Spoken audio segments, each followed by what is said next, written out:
तो आइए आज हम लोग सीखने वाले हैं कैसे किसी मॉलिक्यूल के एक मोल का मास निकालते हैं, कैसे किसी मॉलिक्यूल का मोलर मास निकालते हैं।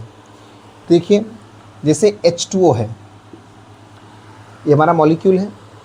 किसी भी मॉलिक्यूल का जो मोलिकुलर मास होता है, यदि उसको हम ग्राम में लिख दें तो वो उस मॉलिक्यूल के एक मोल का मास हो जाता है। जैसे H2 हमारे पास मॉलिक्यूल है।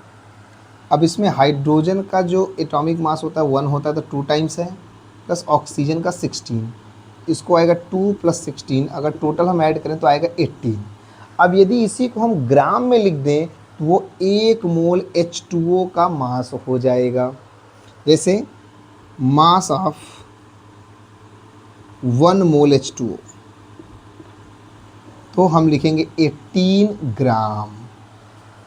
H2O के मॉलिकुलर मास को हमने ग्राम में लिख दिया, वो उसके 1 मोल का मास हो गया।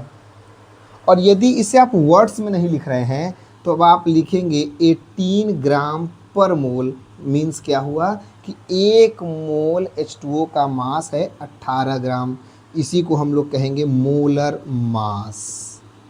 इसका मतलब ये हुआ, यदि आप वर्ड्स में लिख रहे हैं 1 मोल H2O का मास तो आप 18 ग्राम लिखेंगे, और इतना वर्ड्स नहीं लिख रहे हैं तो आप 18 ग्राम पर मोल लिखेंगे और उसी को कहेंगे मोलर मास।